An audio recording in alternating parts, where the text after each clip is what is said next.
So say if we have a alignment of sequence, amino acid sequence, this is from one gene family. Okay. 如果我们这里有一个基因家族的这个序列，这个蛋白质序列，这我们知道的都属于同一个基因家族，然后不同的物种的。那现在我们想要用一个公式来描述这些序列的这些特征。OK， 这个公式就叫做 regular expression. So we use a regular expression try to describe the variance in this gene family. So this is very easy rules to follow. Okay, for example, for this first site is conserved. All the sequences have E. Okay, so you put the E here.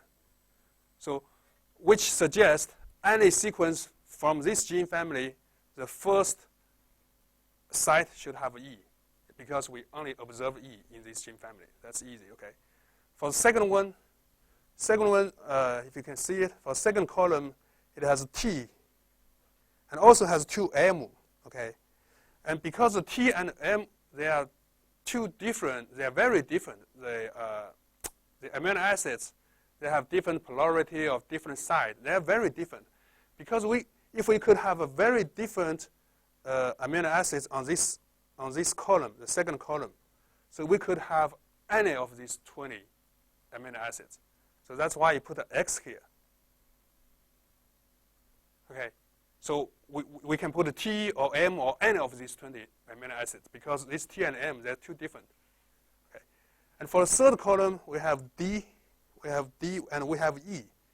Because D and E, they are quite similar to each other. So for the third column, you can only have two choices. Either it be E or it be a D. Okay. So this is the how we write a descriptional expression, try to describe the variety of this gene family. Okay.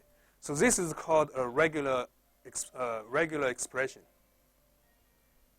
To understand regular expression, so this method was used to build a gene family profile in some old database. A lot of old databases are built in this way. There's some other method. So this is PSSM, position specific scoring matrix. It is based on the amino acid frequencies at every position of a multiple alignment. So we can think of that as when we have aligned sequence from one gene family, and then you can find out for each column what the frequencies of these 20 different amino acids. So you just put the numbers here. So for example, this is alignment from one gene family. So this is nice. The nice column, we have all L. Okay, so all L here. Okay, so this is column. Okay, first column, second, third, fourth. This is a nice column. For the nice column, we only have L. This is one amino acid. We don't have anything else. And for the first column, you will see the first column here, we have 2A. So you can find 2A here, okay, and 7Y, okay, and 1V, and 2W, okay. This is different from the regular expression. It's very straightforward way to capture the profile of the sequence alignment, right? So tell you each column what the frequencies of 20 amino acids. This is also used in different protein family database. And why we talk about that?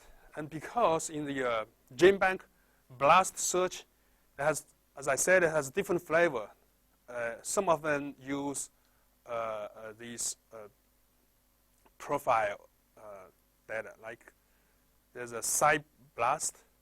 It search for distant homologs with assistance of PSSM generated in first round search.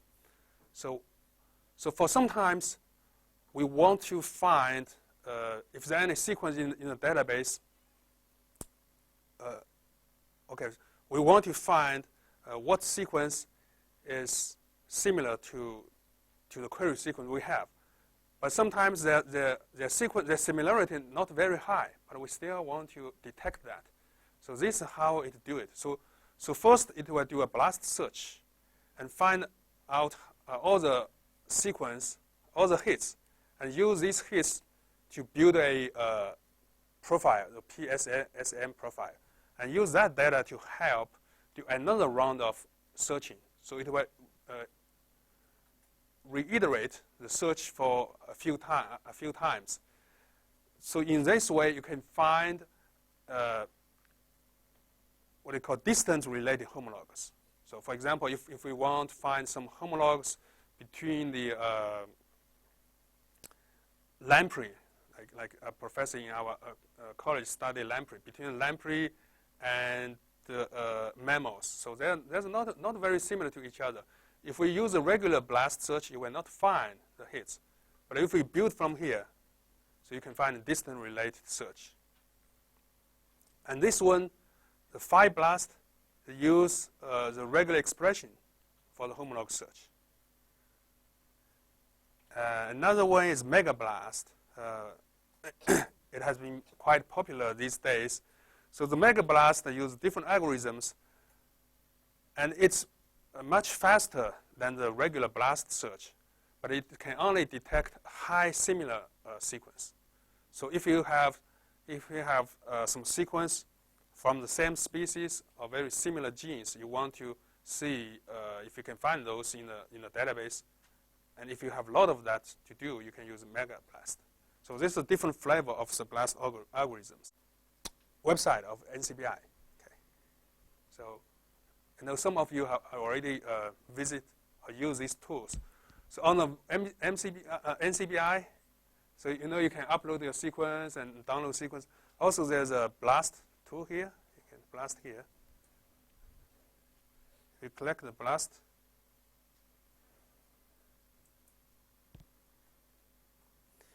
You could also find a very good tutor on this website to teach you how to do the blast and what's the algorithm underlying that. So for the blast search, you can blast the genomes. Okay, have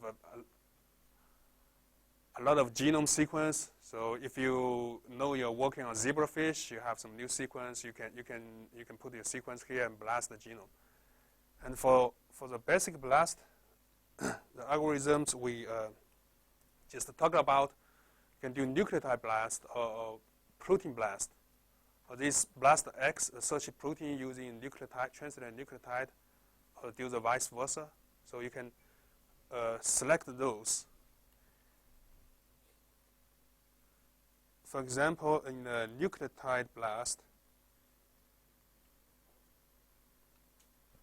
so you can paste your sequence here, or you can upload a file.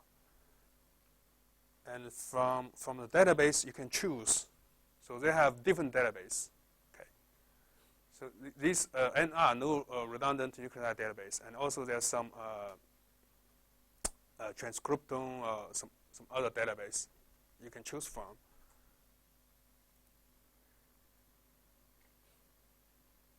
And here you can see you have different program or different tools you can choose. Like a MegaBlast, I just talked about. If you want to search high similar sequence, you can do that very fast using MegaBlast. And if more dissimilar, use a discontinuous MegaBlast. Somewhat similar, use a BlastN. So for the BlastN, you can find a distant related sequence, but it will run much slower.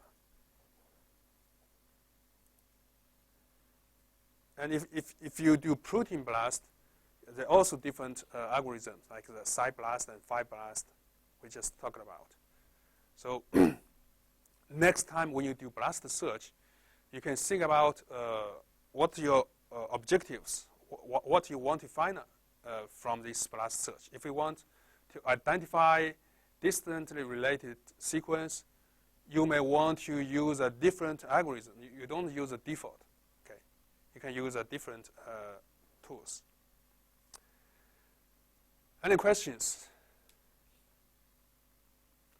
就是你们以后要做这个 BLAST 设计的话，你要看你的目的是什么。OK， 你如果是找这些遗传距离比较远的这些 homolog 或者序列的话，你可能就不能用它这个默认的这个方法。就刚才我上课讲了这么多，就是想告诉你它为什么有不同的方法，然后它是怎么工作的。OK， That's all for the BLAST search.